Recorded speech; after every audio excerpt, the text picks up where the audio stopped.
Hello. I hope that you're doing well. I had wild dreams last night. I used to have this reoccurring dream when I was really stressed and uncertain, like with how to handle things. I used to have this reoccurring dream of, well, it depended. Normally it was dogs, sometimes cats, that were just like, I was like at a daycare. I managed 2 different dog daycares, pet care facilities, but I had the dreams even long prior to doing that work. But I would have these dreams that that all of them were getting out of their cages or like getting out of the building, and I was having to gather them all up, make sure that they didn't run away, make sure they didn't hurt each other, and get them all back in their respective cages.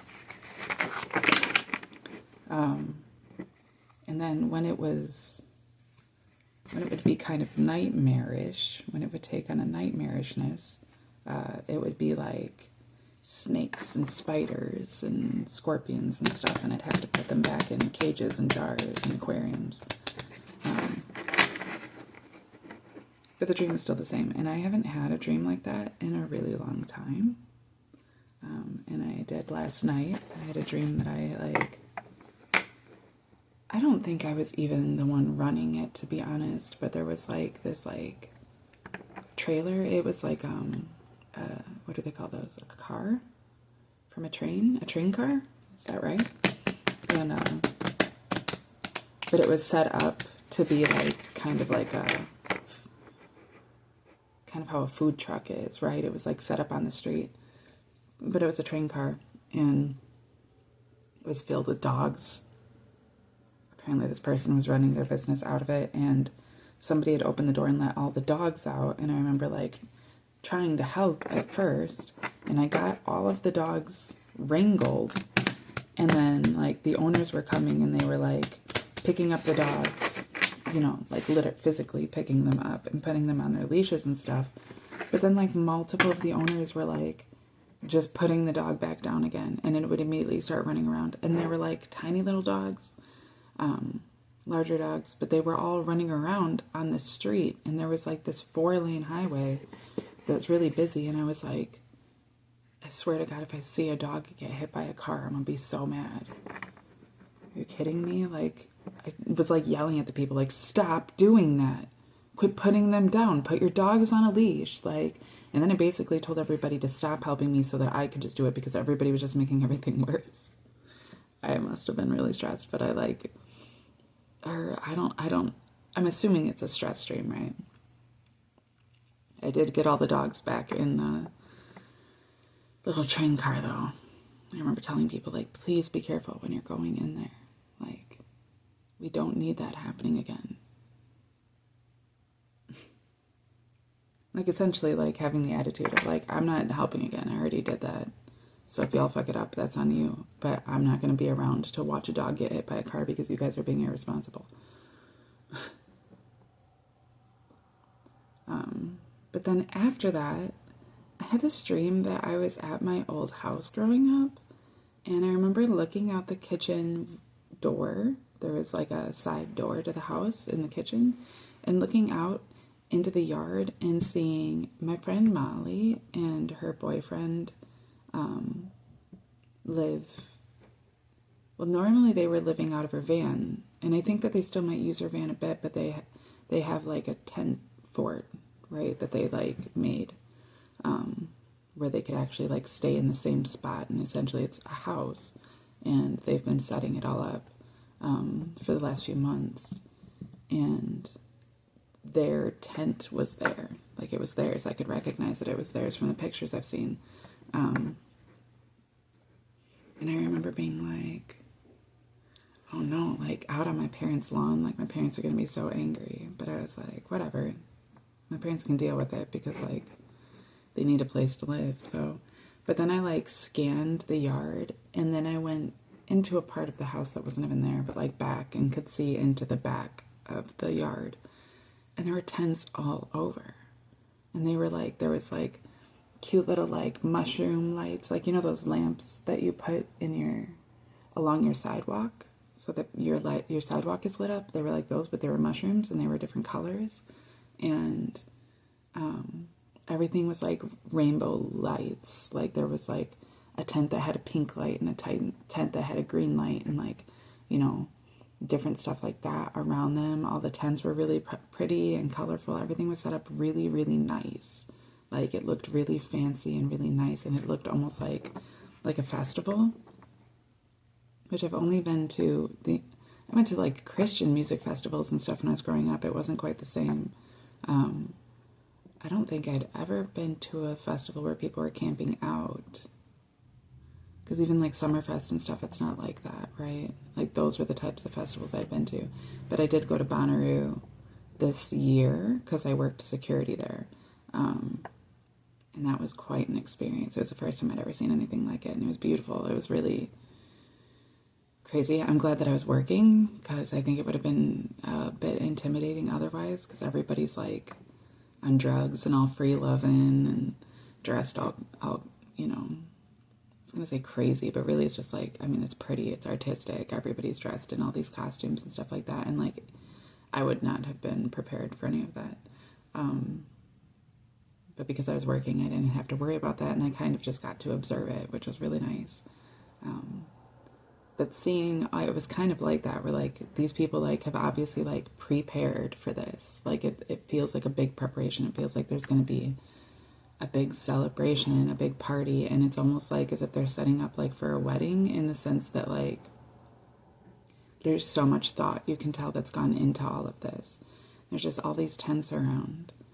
And I'm like, at first, like when I'd seen just my one friends, I was like, oh geez, my parents are going to say something. But by the time I saw like that there was a whole bunch more and it was like this whole thing, I was like, oh, my parents aren't even going to be able to say something. And I was excited. I remember feeling excited about it. And I go outside, and my little cousin, who has been through so much, she's been through so much with my family, and I've continued, like, I mean, my brother's adopted her kids, and I'm very thankful for that, so I can't say anything about that. But like the last time I did have been seeing my mom, no, I guess it wasn't the last time. It was not last year, but the year before.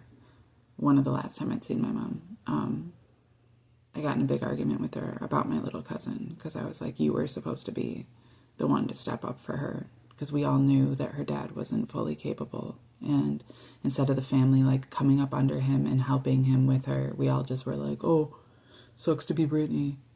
And it was, you know, I think me and my cousins, my brothers, like kind of just followed suit to some degree. And then like as I got older, like I tried to be there for her in a different way, but by that point she was already like really heavy on drugs. And like I remember like spending like 2 weeks hanging out with her very consistently. I was spending my money to take my car to go visit her, even though I couldn't necessarily even afford it. I was doing that. I was putting myself out for her, and I was like, you know, buying cigarettes and, you know, buying things and like I was really just trying to bond with her. And I was willing to like bond with her friends and stuff too, so that she didn't feel like I was just there judging her lifestyle or anything like that. But like more or less I wanted to bond with her in a way that like, and I was smoking pot at the time, so I'd smoke pot with her.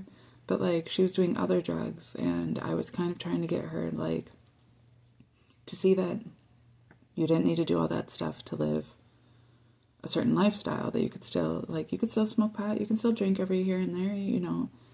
You can have sex, like you can do things, but like there's limitations, there's a standard, there's a sense of discipline, and like it's not boring and it's not stupid. Like it can be fun. Like I can be fun. I was trying to show her, like as her older cousin, like I'm fun, I'm cool. You know, my older cousin had done that for me, and I was trying to do that for her, but she ended up robbing me, which like I don't think she'd even remember. She was high, and she basically just, I had what money I had like in a little compartment in my car, and she took it out of there. And when I had brought it up to my other cousin, she said, yeah, that's why I stopped hanging out with her too. She said I tried, and she also robbed me. And it was a hard thing for the family, really, just because, like, we didn't really know how to go about handling that. We all loved Brittany very much, but didn't really know what to do with it. And I can look back now and, like, feel like I could do a lot more now. At the same time, though, it would have to be completely separate from the rest of the family. And I just wasn't in the best place, even myself, back then. I just really cared for her. Regardless, she's in a bit of a better place now, I think. She looks like she still does drugs to me, but I guess I shouldn't judge, like, somebody's outward appearance. I don't know. You know, I just know that life is hard for her. I know it's always been hard for her. I know she's made it extra hard on herself, and she has no sense of discipline, and it's just so hard to see. But in my dream, also because, like, I just want to say that, like, when I became estranged from my family, she got very close to them, which was good for her. There was that space that was left where they were more willing, because I had left, they were more willing to, like, take her on, and they kind of treated her almost like a little me, which is so fucked up. My family's so fucked up that that's what it took for them to even treat her like a person, and they still didn't even treat her like herself. I just can't even imagine what she's been through, but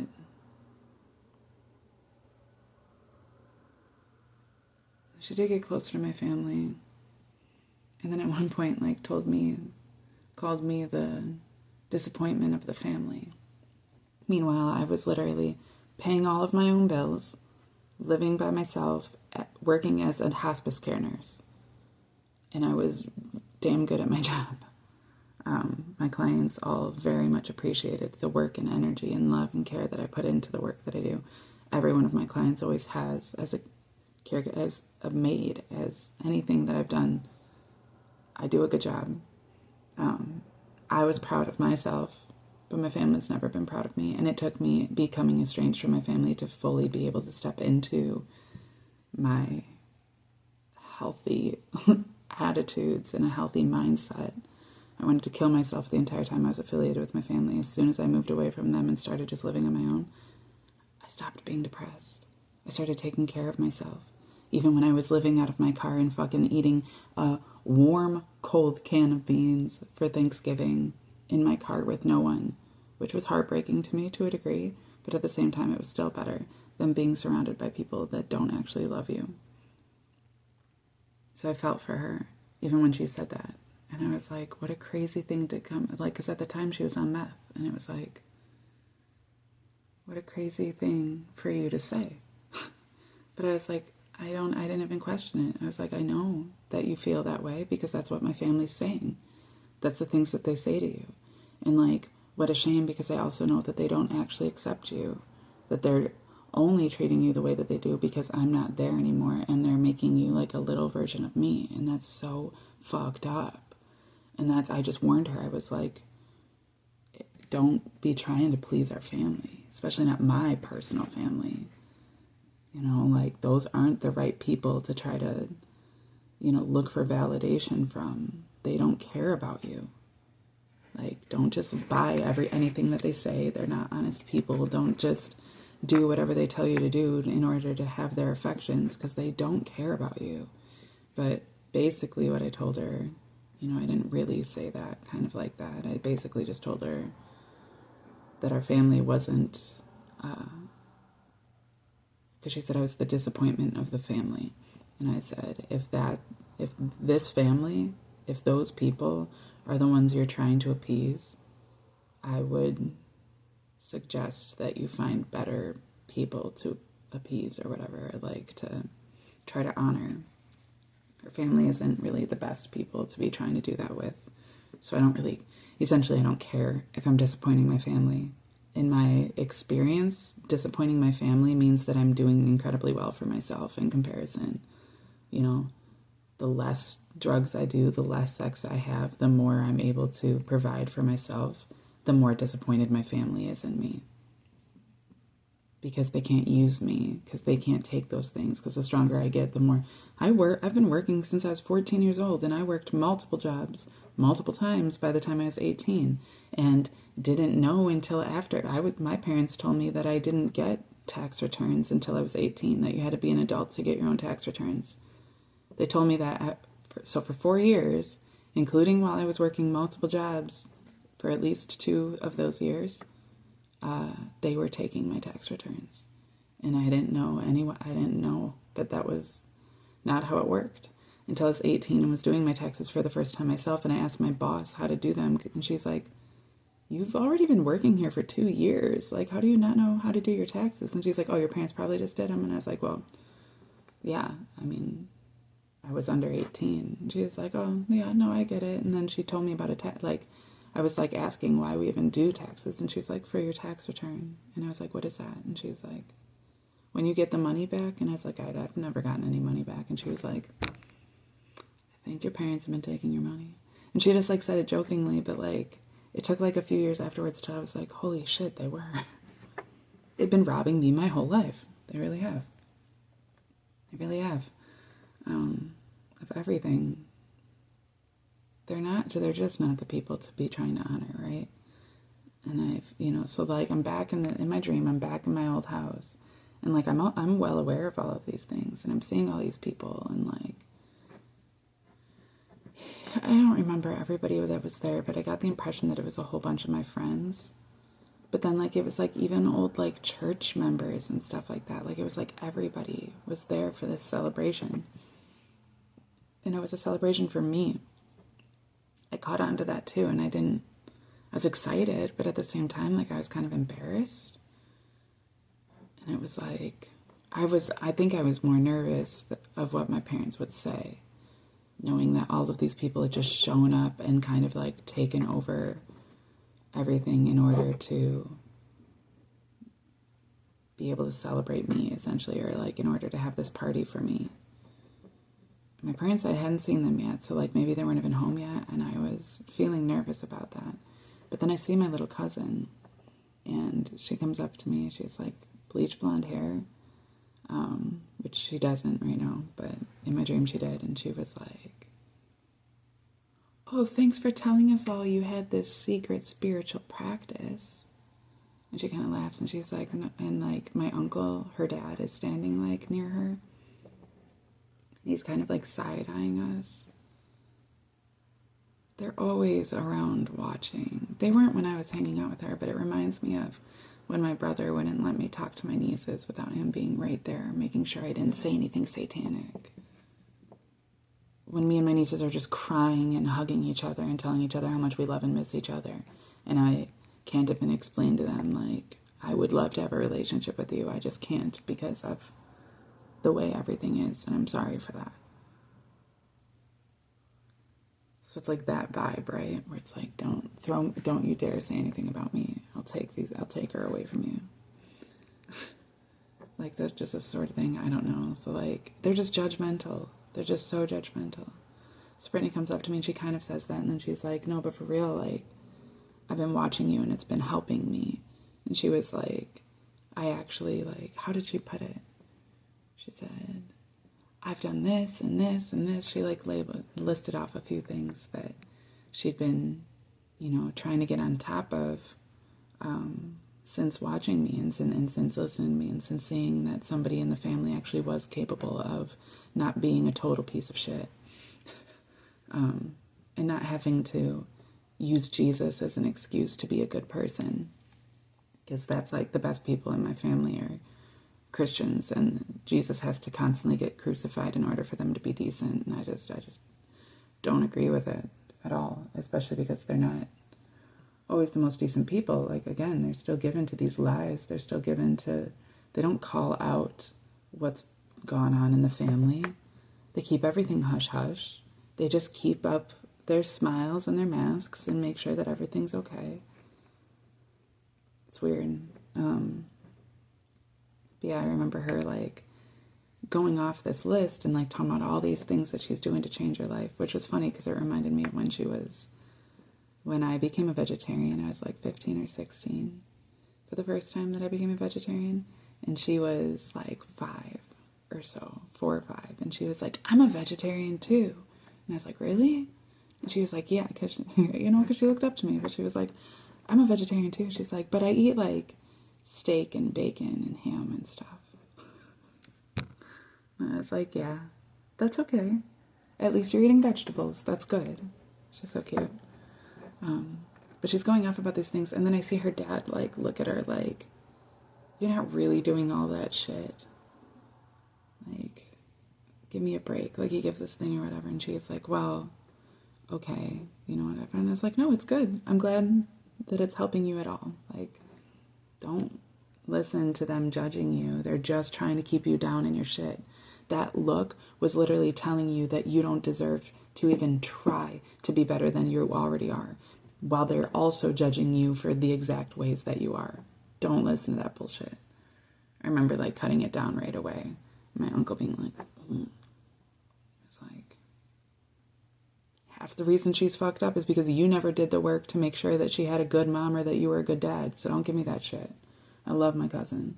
I love my whole family. But like, there's a certain point where like, once you reach adulthood, I expect more from you. And it starts around 30 to 35. Again, I keep saying I didn't fully grow up until I was 35, right? So I give leniency. My cousin's still in her early 20s. She's got time to grow up. I just hope she doesn't fuck herself up too much in the meantime. So anything she's doing to try to better herself, I am so proud of her for. Fuck all y'all. And then my Aunt Lori comes up and she's black. She's not. But in my dream she was. And she's being all super friendly with me. And like, she's my cool aunt. And, we're like dancing. I'm like hugging her and stuff like that. But at the same time, like I remember like kind of having this feeling where it's like just trying to be keen. Anytime my family is in my dreams, I have to be very aware of what's going on because there's always all these underhanded different types of things. But like it was cool. It was fun. And then I went into this one tent. I remember like I kind of just was like trying to isolate. I have such a hard time being like at parties and stuff like that. If it's a chill party where there's just like, even if there's a lot of people, but they're like separated off in little groups and everybody's just like being chill, I can do that. But like big parties where there's a lot of stuff going on takes a lot out of me. And I remember just feeling like I wanted to isolate and I felt like, man, I just want to go back to bed. Like there's a lot that this is going to entail. I wasn't even being asked to do anything. Everybody was setting everything else up. All I was supposed to do was just enjoy myself and enjoy everybody there. And I was struggling. And I went over by this tent and I remember a friend from church. She was there even because I remember saying her name, but I was calling her Liz. I kept calling her Liz and she answered to it, but her name was Brianna. Weird how my head works. But her little brother was there and he's like, can I go in this part of the tent? And there was like all these different compartments in the tent, but he wanted to go in the one that wasn't open yet, so I opened it for him. And everybody was like, don't let him go in there. And I was like, who cares? It's fine. And I was like, what are you doing? And he was like, playing Among Us. And I was like, yeah. That was weird. I don't know why that came up in my dream. So I let him in there and people were like, okay. Like people were giving me the respect where like, they would like treat me like normal, but then if I said something for myself, if I've made a determination of anything, they'd concede and be like, they were like giving me the respect of like being like this like higher up. It was so strange. It was so strange. And I only remember so much after that. But that was about it. And then I woke up. What was I thinking? Because I kept calling Brianna Liz.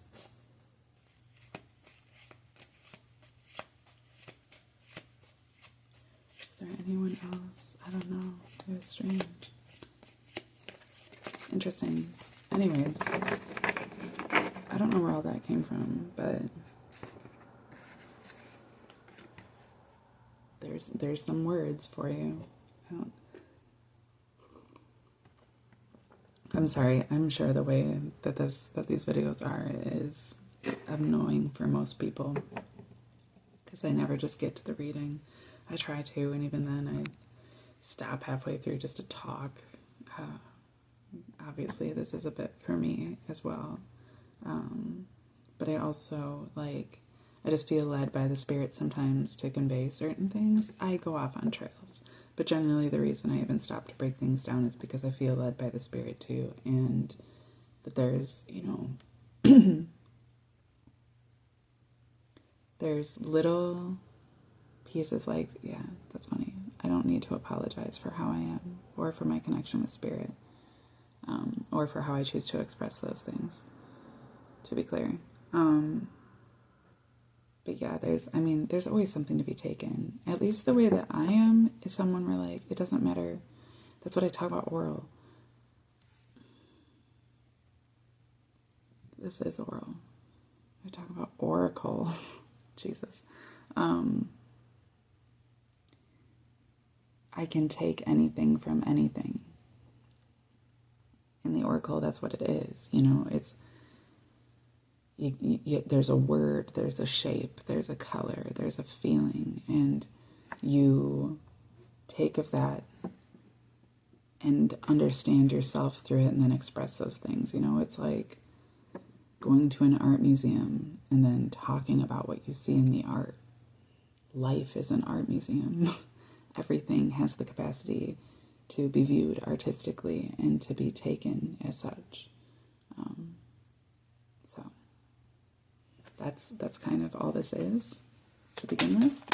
Like I said, I'm not out here trying to do tarot readings like, let me tell you about your future. If that some stuff comes out, it's a gift from the Spirit through me. It's not, I have those skills, but I don't, I do have those gifts, but I wouldn't consider them a skill even necessarily, because a skill would take strategy. And I don't like using my spiritual gifts strategically necessarily. Setting boundaries is part of strategy, and that's just to ensure that I'm not getting robbed, essentially, or like taken advantage of, sort of deal. But for the most part, I like to just let my gifts come out as they need to be, and to trust those things, and it's, I don't know, I guess I need to balance those things. Part of my spiritual work should be taking this more and more seriously in the way that, like, I can, I would love to do readings for people. I would love to do, actually, I was going to do a live. I've never done a live, and I was thinking of doing that.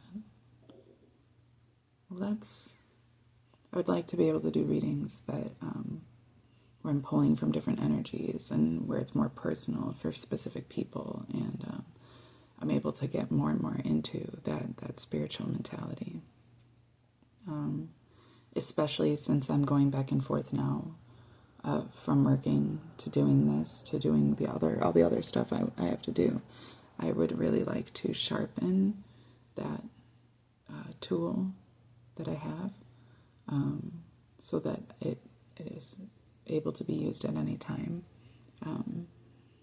Even regardless of the fact that I haven't not consistently, this is consistency, but consistency,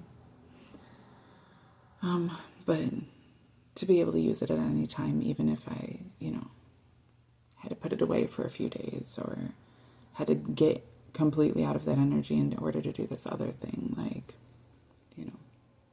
I just want to keep it sharp. I don't even know what I'm getting at anymore. I just remembered that I wanted to do a live, so I'm gonna do this reading, and then I'll probably do a live at some point.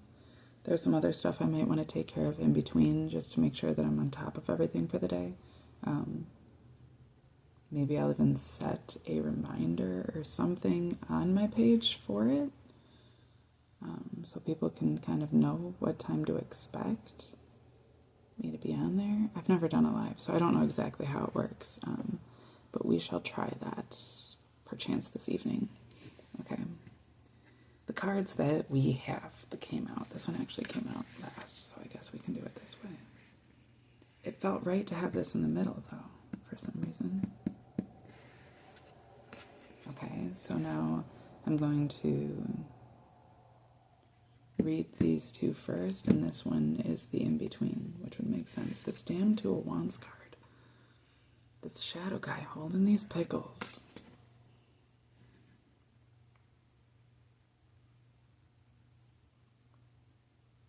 It always gives me such an interesting vibe. I would like to, I took both of these decks out, so I would like to use oracles with this as well. Okay, so we have the Ace of Cups on our left and the Two of Cups on the right. The Ace of Cups and the Two of Cups coming together to the Two of Wands. Okay, so don't want to do that. So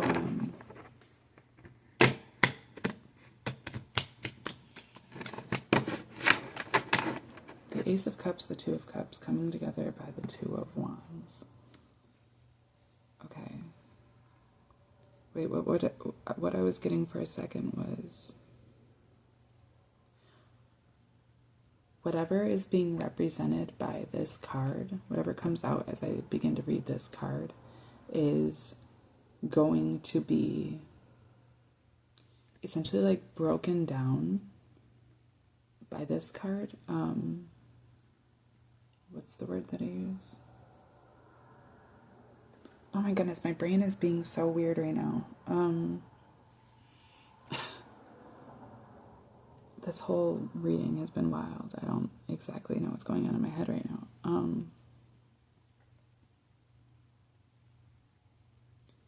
Not confirmed. What is the word? I use it all the time. It begins with a C. But it's like broken down, like it's going to be extracted from by this card. This card is going to be what then moves it into the Two of Wands. That's where that order came from. And the Two of Wands will still speak on the Ace of Cups, but it's almost like there's a slight separation here, and it's in the contrast of this card to this card that this one is broken down properly in order to become like this card, in order to be represented this way. If that makes sense. Let's see as I break it down and read into it. My brain is being fucking weird, sorry. Okay, so the Ace of Cups in the reverse. I haven't seen this card before. We have a horse balancing on a beach ball with a bat coming down over it.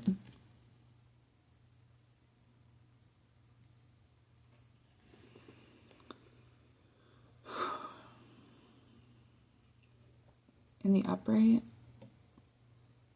I'm seeing it as like having this very specific skill for entertainment, being able to be on top of it, being very proud of oneself.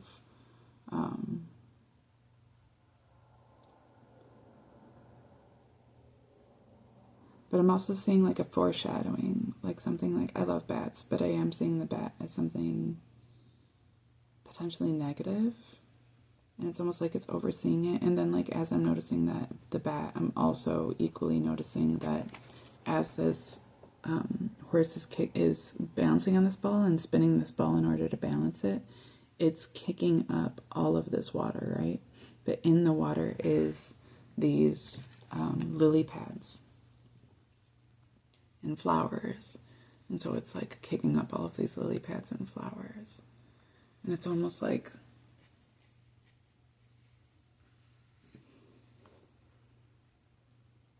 that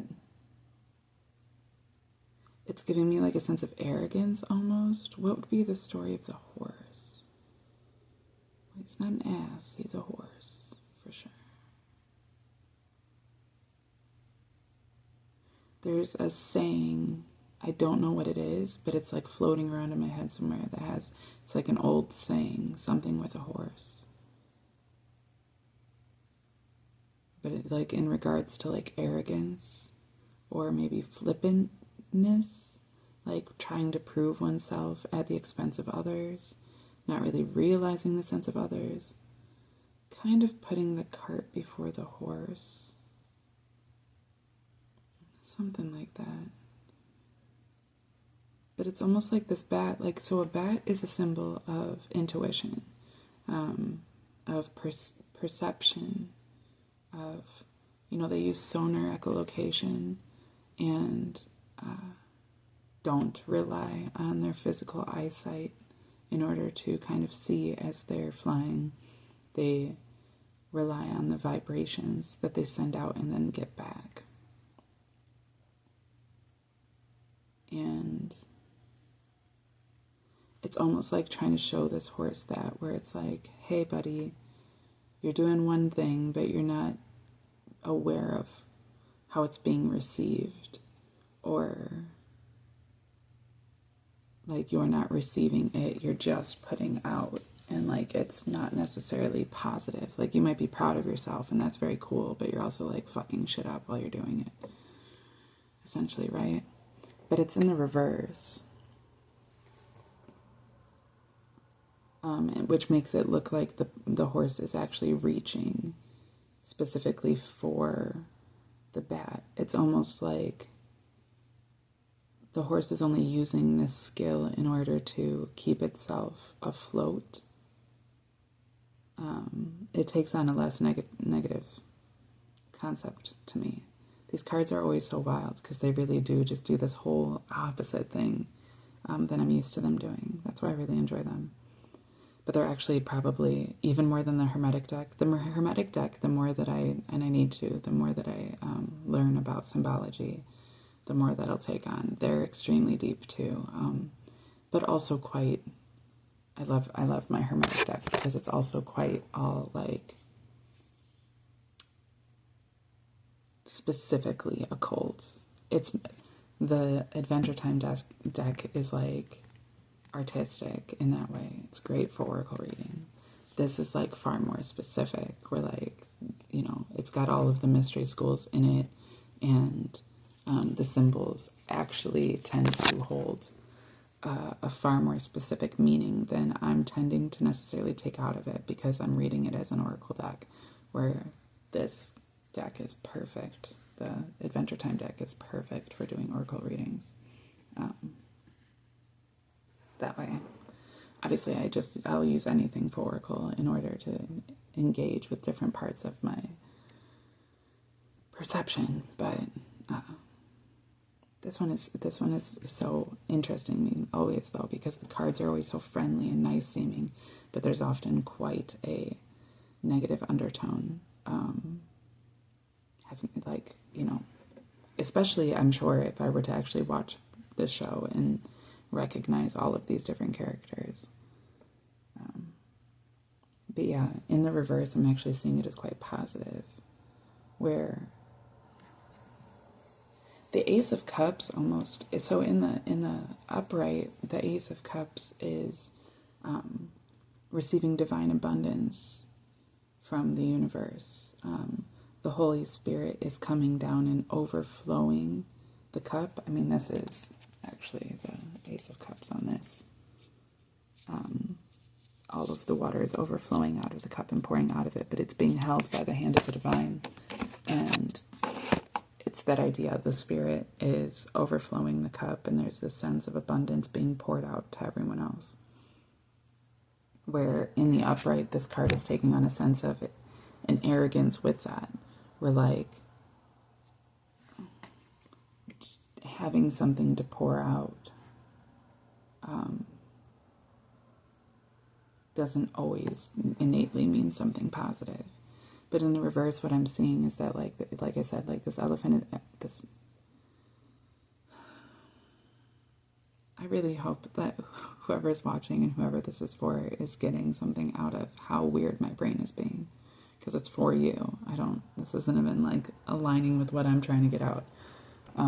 It is, but it isn't. So if there's an elephant in the room you're trying to address and struggling to, maybe that's what we're talking about. Because this horse is trying to keep itself afloat by doing this skill. But this skill is also, or it's trying to use this skill in order to reach intuition. It's intuition. This bat is actually the thing that doesn't really quite fit the rest of everything that's going on. It's like this bat's like totally separate, and it's just like in this horse's world, and this horse is like trying to be like it and trying to attain its skill by doing this thing. And the bat's like, that's not really how it works. That's not really how it works. Okay. And so with the Two of Wands in the middle, we're seeing that, like, right, this guy's got two pickles. Well, this is the side that's looking at the horse.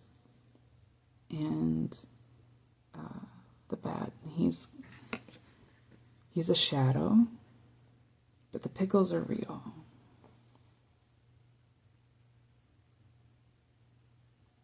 And it's almost like that, like the shadow is like looking at the thing that's real, and it's like, okay, you have a special talent. And then he grabs his own pickle and he's like, okay, how do I make my pickle have a special talent? How are you doing that? The disconnect there is the Two of Cups in the reverse. Every time I see this card, I end up reading it as some sort of weaponization, because this elephant character is normally just one tiny, cute little character in the show. And she's like a sweet old lady. But in this card, it's taken on this whole other form of being this like giant, terrifying beast that like flies around, and it has guns, like these guns, and it's wearing like fighter pilot gear, you know. So it's almost like this, what once was such a sweet, soft, sensitive, cute little thing is now become just an utter abomination, in order to, you know, do something powerful. And really, like, it kind of comes to that idea too, like when I'm almost seeing them, like, it's obviously not on this card, and I haven't seen these characters outside of this card, but it's like I can see them like fighting each other because they disagree which direction to go. They're both equally as stubborn and are like, you know, we got to fight this side. And they're like, no, we got to fight this side. And like, we got to go to the north. And like, no, we got to go to the south. And they're just constantly fighting, but they're attached to each other. So like, instead of becoming this ultimate like destroyer, they're just destroying themselves. Sorry. Okay. Blessings. Sorry. And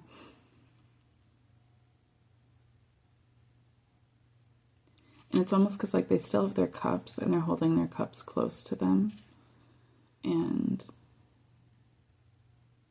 it's giving me that sense of like, I have my way, and the other one's like, well, I have my way. And they're not pouring into each other's cup. They're being greedy with their cups.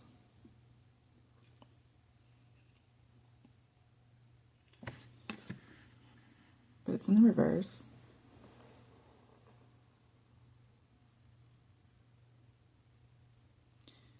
So it's like, hey,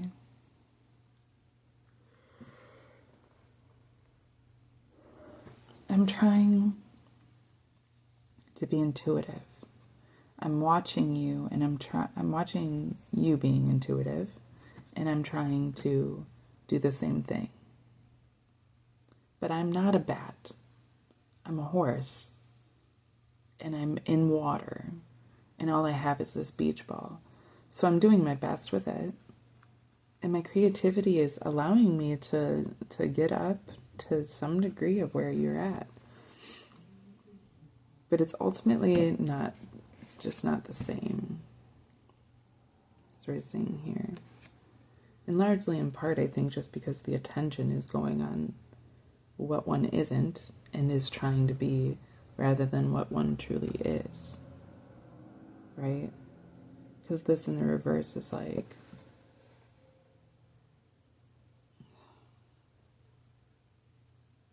that we're not this abomination. We're not a weapon. We're not divided amongst our collective self. We don't need to fight. We don't need to defend ourselves. You know, the idea that of competition, trying to compete with someone else, is dumb. It's so dumb.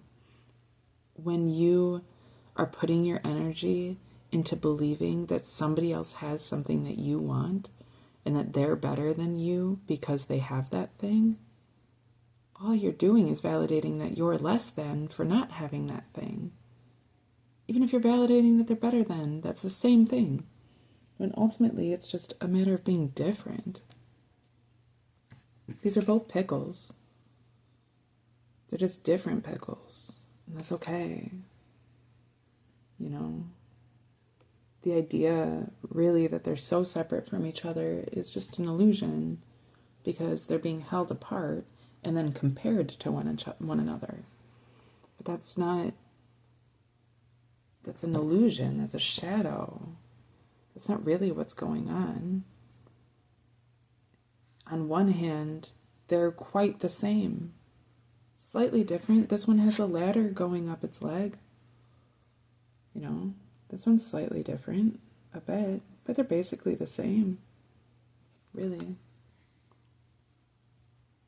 But on the one hand, you have them being the same. On the other hand, you have like a horse on a ball is never going to be a bat.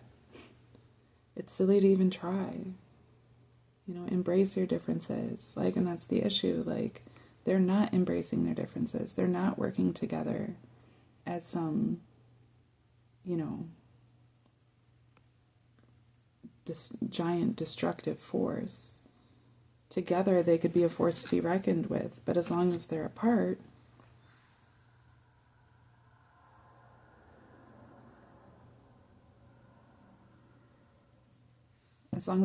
this shadow continues to have its way.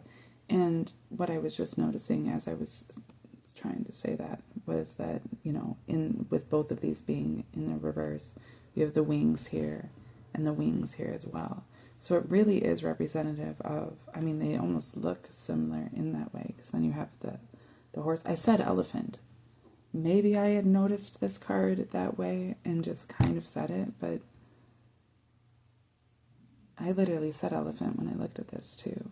And so they have that same sort of feeling. And they're both like, this one's balancing on water, this one's levitating above earth. Okay, so it's really, these are the same cards. They really are. But this shadow between them is creating them to appear to be different. And if they remove that shadow to realize, like, that shadow's holding them up and trying to control them. But if they realize that they are actually in control of their own selves, can embrace their differences and their similarities, they can work together.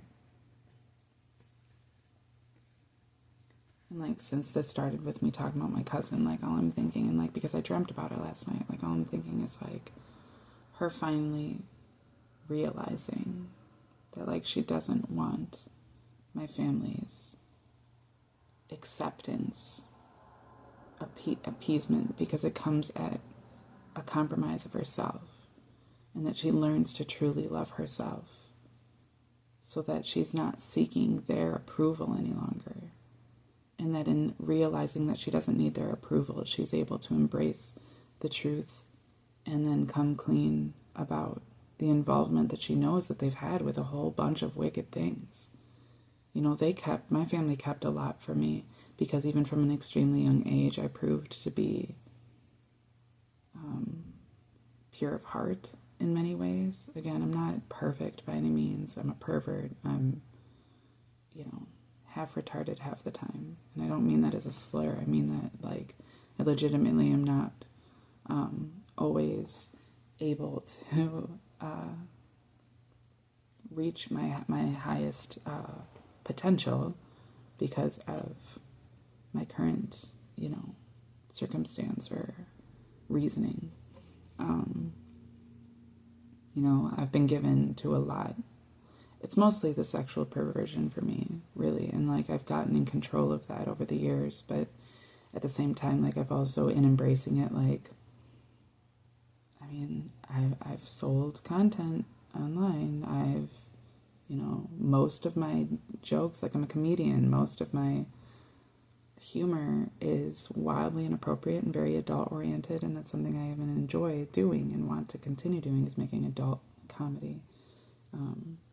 The first time I ever did stand-up, I talked about my piss fetish, and when nobody liked that, I called them all out for being gay, and then finished my set talking about my gay porn fetish.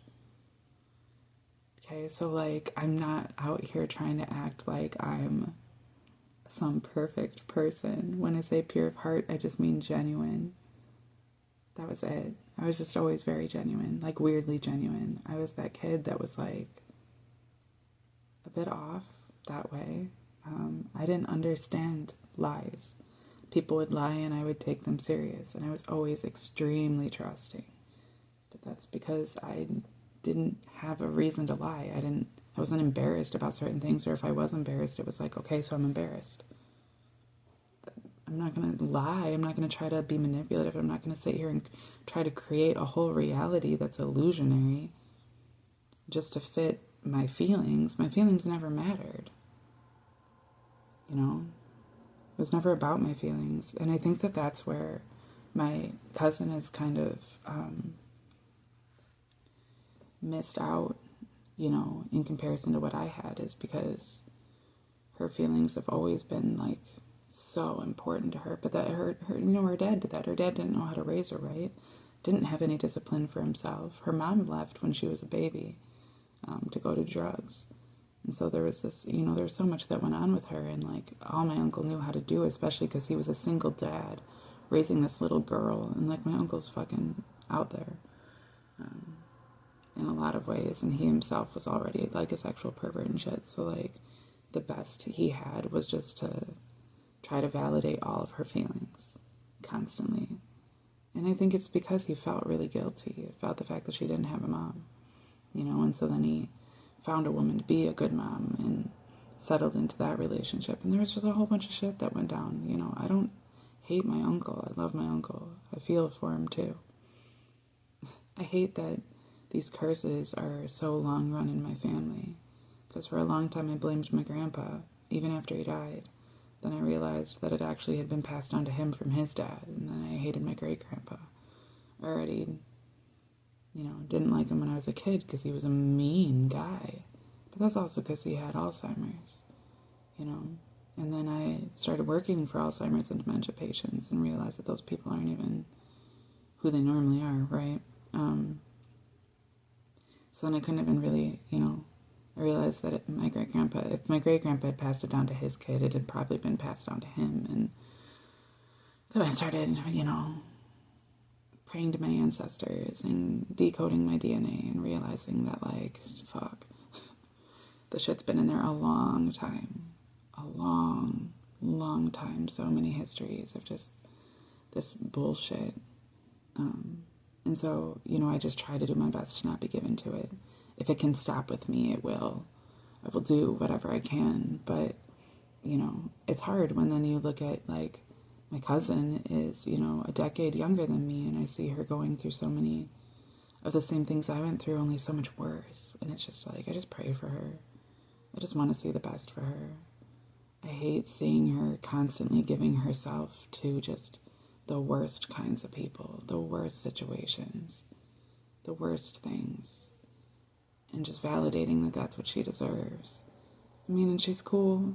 She's toxic as hell, but she's cool. But, like, she has so much going for her. She just doesn't even see. She doesn't even know. But at the same time, that's exactly where I was at her age, to be honest. In fact, it was maybe a year from how old she is right now when I first started actually waking up. No, I wasn't given to drugs the way she is, and I wasn't given to sex the way she is. I had my own way of going about things in a toxic way. But I have all the hope in her developing into something greater. But I just see that through that process, it is going to take, like, pointing out these toxic family dynamics, working together with me, you know, seeing our differences and being able to work together to be like, you know what? You're right, I deserve better. You're right, I've been a victim to this family dynamic. You're right, I don't want to be doing this anymore. These aren't the people I'm trying to honor. I want to honor myself. I want to honor my connection to my highest power. I want to know what my highest power is. I don't want to feel like I'm constantly having to dance on a ball just to keep myself afloat, you know, just to feel some type of way. I don't want to feel like I have to wage war against others or be in this constant conflict with myself in order to be able just to maintain a sense of self. You know, I want to be able to come into my own and be able to realize that, like, I do have so much to offer. It's a fucking horse balancing on a ball in the middle of the water. It takes a lot of skill. It takes a lot of skill. To still be funny despite all of the shit. To still have some love in your heart. It takes a lot. You know? And she's got it in her. If I've got it in me, she's got it in her. We share DNA. Fucked up DNA. I'll give it that. But that's why, like, I view my whole family the way I do. I try to keep my boundaries and to be very specific about things because I know the damage that they're capable of dealing, but I don't hate them. And I don't even always... I hold them responsible as much as I believe that we are all responsible for our own experiences, but, like, I don't blame them, just like I don't blame myself. I don't blame myself for the way my life has been, but I do take responsibility for it. There's been everything has been out of my control. I've never actually ever once been in control, really, truly, you know, but I've been in control of myself this whole time without even realizing it. In small ways, I realized I was being deceived for so long. But, like, if I can get to where I'm at, anyone can.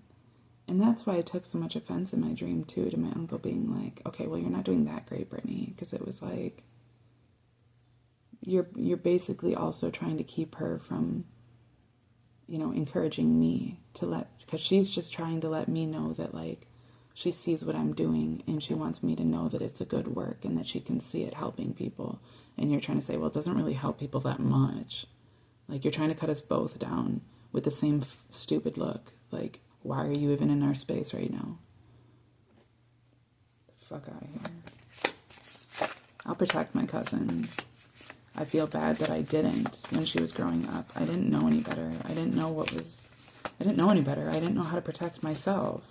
I had to go through, like, multiple very abusive situations myself as an adult before I suddenly was like, why am I like this? Why do I make these allowances for this type of behavior? And then I was like, oh, because I was groomed this way. I was trained this way. My family has always been this way and made me quite comfortable with these types of experiences to the point that I didn't even notice they were happening. Or I did because I'd make jokes about them, but we always just made jokes about them. We never took that stuff seriously. While it was seriously detrimenting my mental health, my physical health, my spiritual health. Nobody acknowledged those things. Nobody gave me that acknowledgement. I was the youngest. I was expected to take all that stuff on. I didn't have my own identity. And that's the difference. Brittany has always had her own identity. My cousin has always been very much her own person. I love that about her. I mean, since she was born, since she was like 4 months old, her laugh was just contagious. She's always been very independent and always been very strong. And so that's why I hate to see her, like, settle for getting treated like a second me. I ain't shit. Like, for her to settle for that is just hurtful, because she's so much better than that. And for my family to try to validate those things, it's just so sick. I mean, everything my family does is fucking sick, to be honest. And sorry. Okay, let me get, I just want some oracles for this. Sometimes I use more cards. Sometimes it takes just a couple cards. Honestly, I don't even need the cards. All of this started as me self-therapizing, just taking a video and then talking to myself and trying to talk out my problems and my feelings and different stuff like that. Using cards is how I try to stay on track with one specific concept, because my ADHD has me going off all over these different places. So this really is more for me than anything. It's just so that I can stay on point. But hopefully the visual aspects also help to bring to life the concepts that I have, and that those concepts can really deeply resonate with anyone that's engaging with these videos at all. It always amazes me because just the most random people end up on, especially on YouTube, really everywhere. I have, you know, a whole bunch of random followers on all of my social media, and I love that. I have made friends with people from all over the world now, you know, people in Australia, people in Ireland, people in England, people in Africa, people in South America, people in Greece, people in Italy, people that travel for work, people in Canada, people all across the United States, I've lived all across the United States.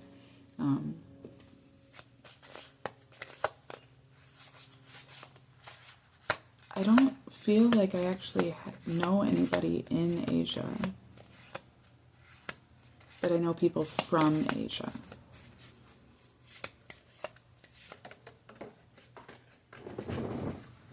But I feel like they're all here. I do know a guy that was born in India, raised in Holland, but he's still here. I don't know why I'm not affiliated with Asians in Asia.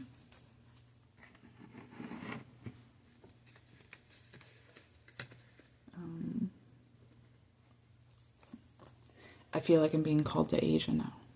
I think that's what's going on. I think I just need to go to Asia. I'm fine with that, by the way. Totally fine with that. I'd prefer India or South Korea. I would not be allowed in North Korea. I would love to go to India. I would really love to go to India and spend some time there. Total side note. Okay. This is about my battery is getting low too, and I probably won't have too much memory left, so let's get on with it. Okay. These came out, 4 of them came out, because 2 of them came out together. So I laid them out like this, and I'm not reading them yet. I'm just seeing.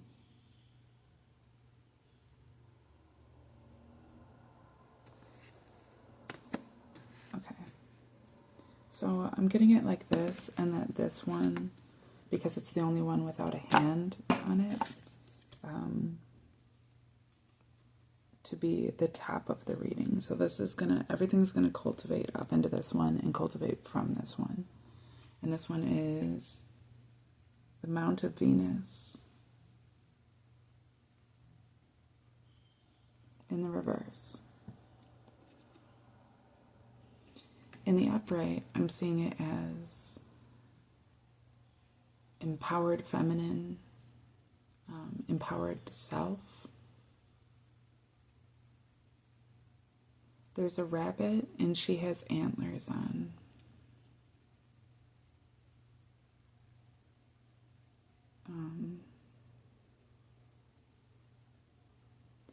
It's like being free and totally self-sufficient. Okay, so in the reverse, I'm seeing that it's, being willing to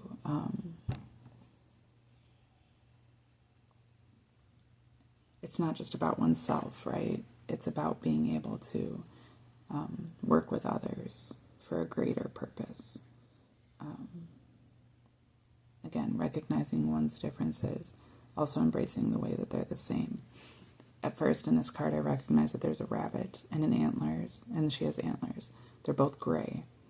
And they both, like a rabbit's known for its 2 giant ears. The antlers are basically like 2 giant ears. But they're also different. They serve different purposes. The ears serve as a way to protect oneself in the same way that the bat's echolocation does. Where the antlers serve as like the guns, or like they're guns in this beast, but they're tusks. They're tusks. They serve as a weapon, essentially. You can use them in other ways. I'm pretty sure elephants and deer alike use their antlers to like get certain food and stuff like that too out of trees. Just like, the echolocation is how the bat finds its way home. The ears are how the rabbit knows, where its mates are, where its family is.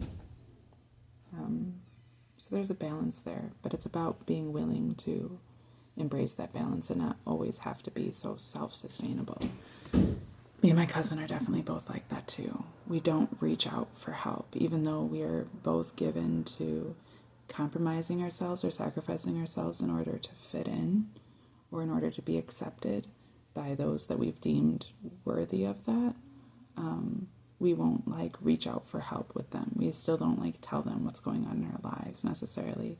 We'll be open and honest about what's going on in our lives by like making jokes. We're not like ashamed. We're constantly embarrassed. And that makes us very humorous. My cousin is hilarious. My whole family is hilarious. But my cousin is very much like me. And it's funny because like even in my dream, my other cousin was there, and her hair, my cousin Megan, and her hair was also bleach blonde.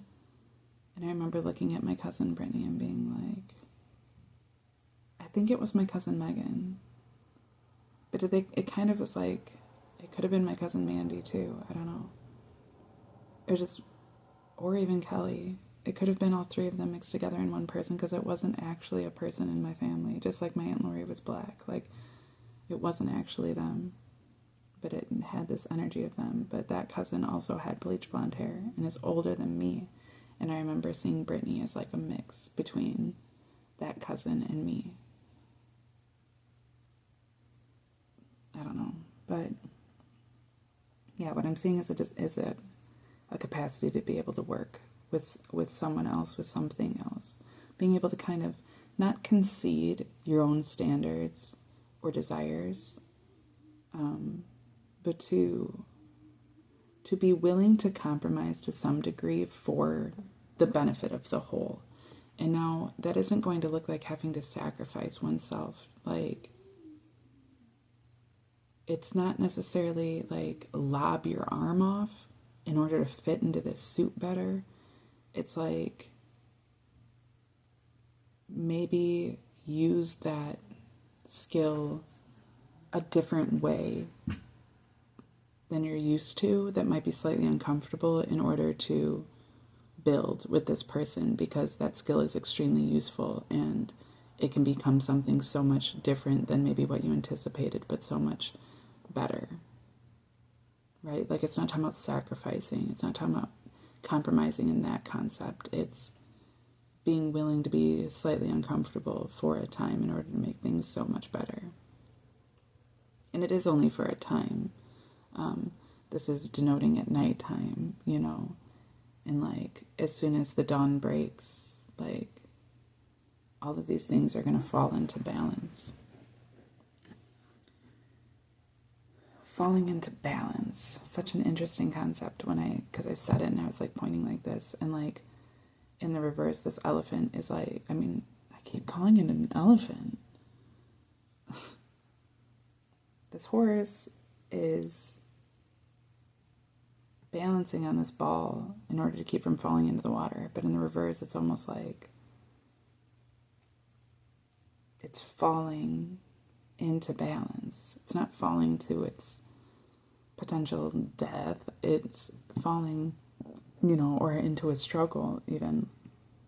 It's falling into its intuition. It's falling into its clarity of perception. It's falling into its capacity to be able to trust itself. And under that we have chains in the upright and in the left hand. And normally I'm the type of person where like I would see that as innately negative in the upright. If it wasn't in this position, I'd be like, oh, chains, like we're talking about enslavement. But in this position, especially under the Ace of Cups, in this deck, in this position, and coming from underneath this concept of being willing to kind of compromise oneself, not even compromise oneself, embrace something different than what maybe one anticipated in order to create this balance. I'm seeing the chains as being like a way of connecting things, a way of balancing things, a way of making things extra sturdy. You know, you strap chains around the things that you put in the back of your truck bed in order to keep them secure. You know, you use chains instead of ropes on things that you're going to be like pulling with a heavy tractor, because the chains are that much stronger. You know, the same like when we were pulling trailers, when I did landscaping, like you wouldn't just use like an extension cord or a rope. You had to use heavy duty chains to tie not just the, you know, tractor down to the trailer, but also the trailer to the truck, to ensure, you know, that if for whatever reason the hinge came unloose, or, you know, something moved out of, you know, let's say the tractor like bounced somehow out of gear or something like that, like you never know what's going to happen, but that way you can trust that everything is actually secure. You know, and that's the importance of not just balancing yourself in your world, but also balancing the differences between yourself and your perception of things, and then kind of letting that all cultivate into one thing. Because like I said, like in the upright, this is like giving me the sign of arrogance and of show, and we do this just for entertainment, and we're all kind of separate. And there's even this sense of like fascination but fear that comes in with it, but in the reverse it just is giving me like a far more balanced concept, at least in this spread. Okay, so again then, being willing to accept all that there is in order to create a balance, not just being independent, but also not being toxically codependent. It's a balance. It's recognizing that we're the same, but we're separate. We can serve different purposes and still be equal. And that comes down into intuition. Such a beautiful card. Intuition in the upright.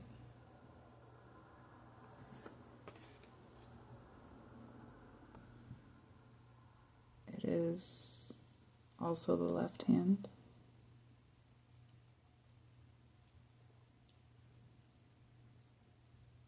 Well, I guess it depends, because as I'm looking at it, I mean, it technically is the left hand, but right now, like, you know, because if I'm looking at my own hand, but I'm seeing this one, and I guess it's just because of the eye, because it's looking back at me. So what I'm seeing is that this one is actually like the right hand, at least in the spread right now, because I'm looking at it. You know, yes, it looks like the left hand, but that's because you're looking at it right now. As I'm looking at that, I'm looking at this and seeing this. So I'm seeing it as the right hand.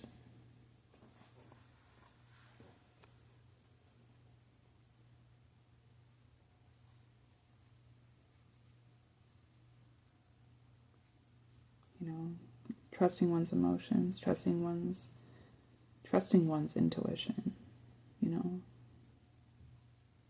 Intuition didn't fall under this card in this spread because it's not trying to, it's trying to create this sense of balance, the balance between the two physical concepts of self. Being a pickle is intuition, you know. We feel like we're both in a pickle. We feel like we're caught, separated from each other in this shadow control. It's like, trust your intuition, because that will balance those things. What did I say at the beginning of this? Like, it's not about comparing yourself, in the sense of like, when you tell yourself, this person's in control of me, this situation's in control of me, this thing is the reason that everything's terrible, you're giving it power. Don't do that. Instead, trust yourself. Look into yourself. Recognize yourself in comparison. Yeah, in this card, like I brought up in this spread, that it's being compared, this pickle's being compared to this pickle. And because this guy's giving this pickle that specific attention in this way, this pickle's feeling inferior. He's being held down. He's not the one getting the attention. But that's not because they're different at all. It's just a matter of perspective. When you can trust your own intuition instead of looking for validation from others, you won't feel that sense of comparison any longer. You'll be able to trust yourself and say, wait, I'm a pickle too. I got just as much going for me as that person does. We're just different. Different but same, you know? And then under this sameness, but like I said, this was giving me this vibe of like a division within oneself. It all kind of is denoting that, it's all denoting the same concept, really. We have the Ring of Solomon in the reverse. The Ring of Solomon in the upright is almost like the Ring of Power from Lord of the Rings, where like if you put on the Ring of Power, you have access to this like in this otherworldly eternal power, this wisdom of the dimensions that we exist within. You have this power to like manipulate the one reality because you become invisible, you know, and then you can do essentially whatever you want. But you become then visible in this other realm, and you're completely incapacitated in that realm to a degree where like now you're just making yourself, you're setting yourself up as prey in the other dimension. So it like almost, although it gives you wisdom as soon as you put the ring on, it also requires wisdom to be able to survive it, right? And the Ring of Solomon is the ring of wisdom. Solomon asked for wisdom above all things, and that's why he received all the riches and glories of the world. He has a key around his neck, and he actually, in the Bible, he holds both keys. I believe he holds both keys that essentially keep the beast chained, you know.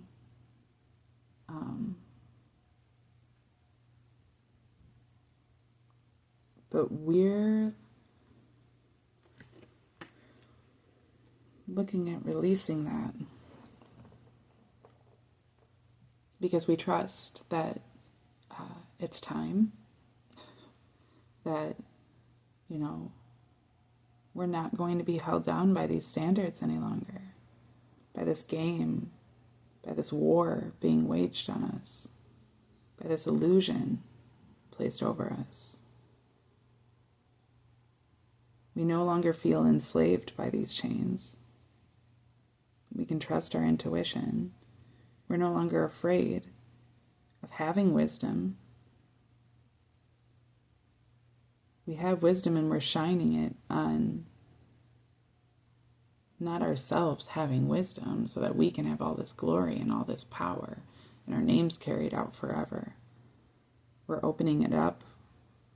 We're taking that key and we're opening it up to show that the other key is the key of individualism within society.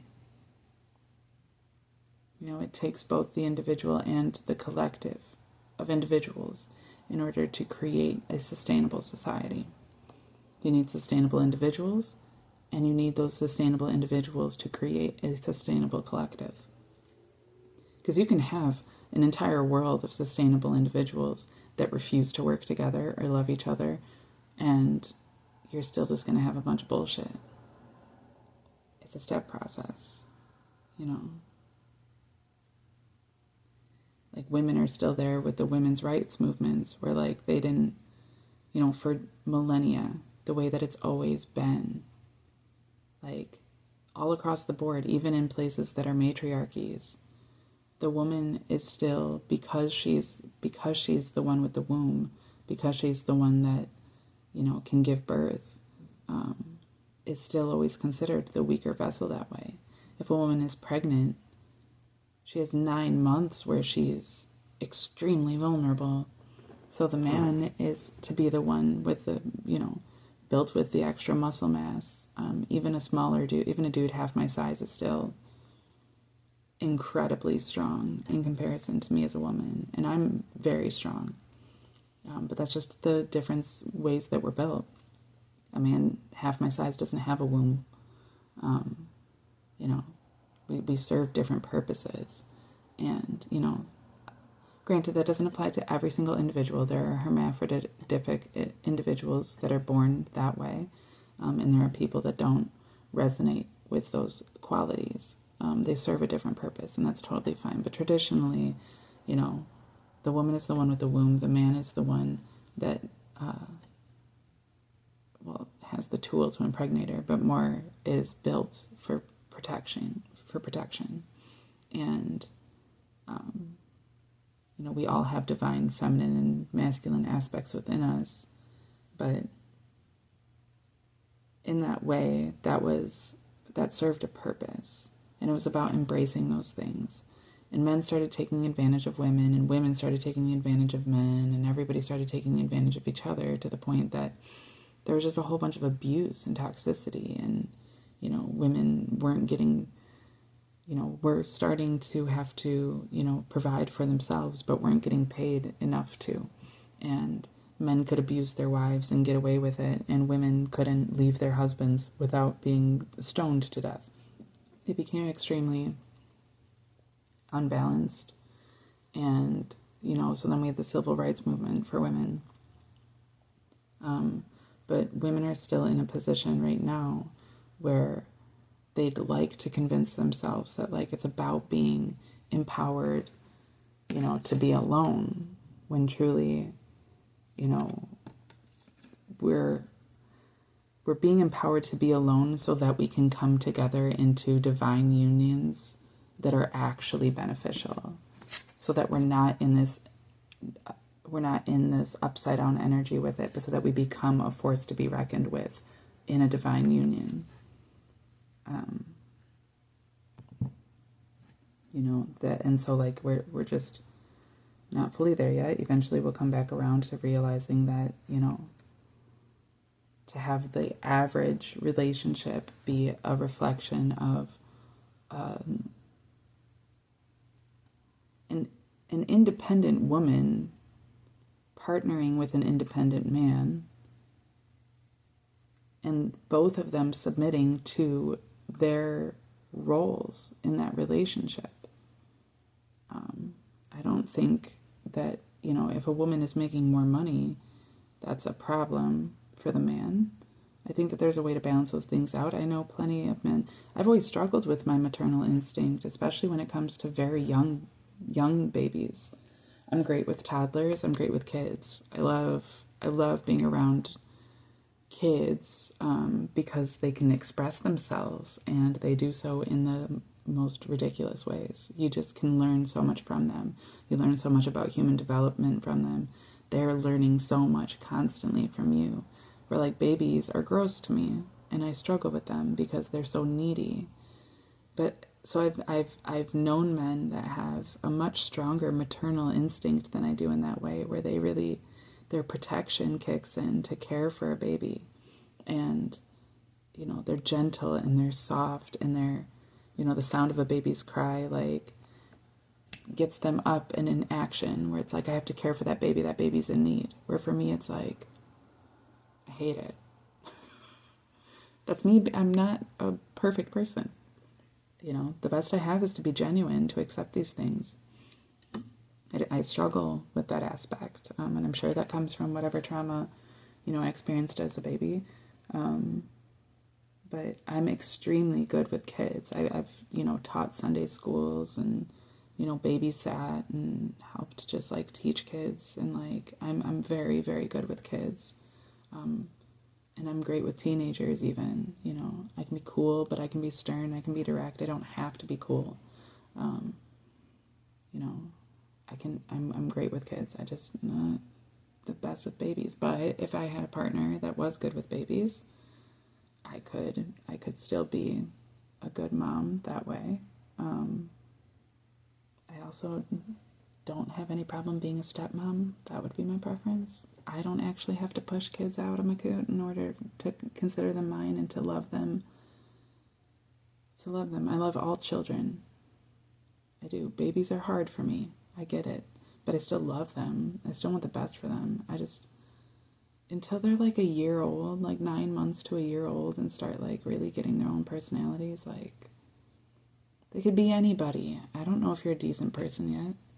But when my nephew was like, even like just a year and a half old, like he started, his terrible twos pretty early, and then his terrible twos were awful. And I remember being like, I just don't like him. I love him. And I love him more and more the older that he gets. I genuinely have, I'm closer to him than I am any of my other nieces and nephews. And the thing was that I could tell as a child that he was going to have, as a baby, I could tell he was going to have behavioral issues. But I couldn't blame him for it. Like, that's all because of the development. That's all because of the way that he's been raised. And, I don't blame him for it at all. In fact, I have quite a heart for him because of those things. I feel for him.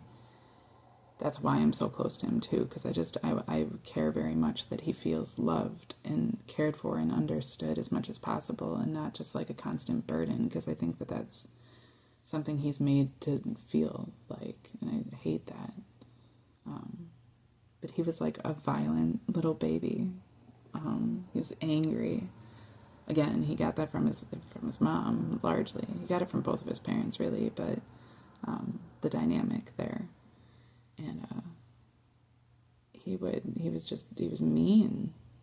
I remember being like, I love him, but when he turns 18, I'm going to punch him in the face for when he was 2 years old. Everybody's like, geez, he's just a baby. Like, that doesn't make him not a person. I get it. Once he learns how to be a better person, I hope he'll be a better person. But right now, he's being a little dick. I just have a hard time with babies. I think it's my problem. That doesn't make me a good person. But I didn't punch him as a baby, to be clear. I just told him as a baby that I was going to punch him when he was a grown adult, for when he was a baby, which I think is reasonable. I'm never going to hit any of my nieces or nephews. I'm never going to hit a child. I'd prefer never to hit anybody ever again. I've tried it technically twice. Did not work out in my favor. Not a fan. And thankfully, I guess it's easier for my ego to accept getting my ass handed to me by a grown-ass man, but I'm pretty sure I couldn't fight a woman either. I wouldn't want to. Don't fight me, because I will just start biting. That's my go-to. I don't like fighting. I'm not going to fist fight you. I'm going to eat you alive. Because I don't want to fight. Don't make me fight. But again, see, if I could just like balance myself out, I could actually be a force to be reckoned with instead of this internally conflicted person. There's a shadow between these two aspects, creating a sense of comparison, convincing me that I need to do all of these crazy things to even try to compete with that other thing when ultimately we're very, very different and I'm never going to be that thing. I already have that thing. I already have those wings. But it's about accepting that instead of looking outside of myself and saying, no, it has to be like that. Right? I already am that.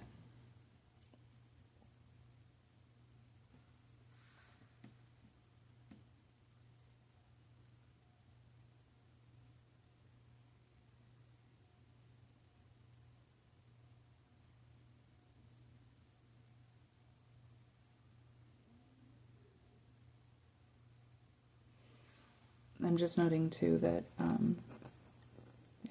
I get it. My battery's about to die. Everything's about to die. And I just keep talking. I don't know what to tell you. But I am noting that in both of these cards is Saturn, which is depictive of death to some degree. There's a point of accepting death, accepting defeat, accepting challenges, accepting destruction when it comes to being disciplined. It's like choosing your pain that way, right? Your intuition, like if you're really going to balance your intuition, like there's tears here. It's okay to cry. It's okay to feel pain. It's okay to acknowledge death. You have to in order to become completely balanced. But it's about balancing those things where there isn't Saturn in this card.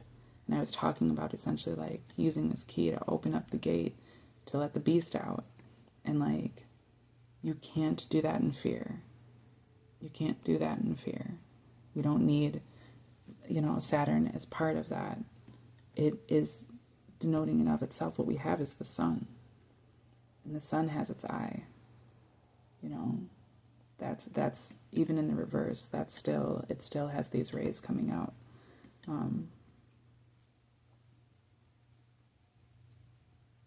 It's not, it's not becoming who you really are. You can't fear who you really are.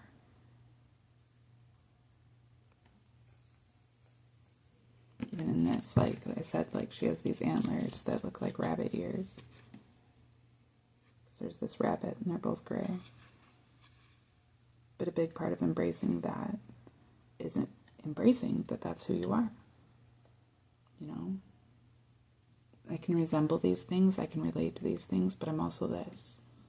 Being able to be naked and to be able to be free that way, but also not having to be vulnerable in order to be balanced, not having to be in fear. The rabbit, when it's in the reverse, is on top. And so it's that concept too. The rabbit's actually right next to a mushroom. And so it's a reflection of not having to be toxically codependent, which comes from fear, comes from being afraid, but not being afraid. Instead, embracing all of these different aspects of yourself to come into alignment with yourself and with others. And that's the message that I have. All right, thanks. See you soon.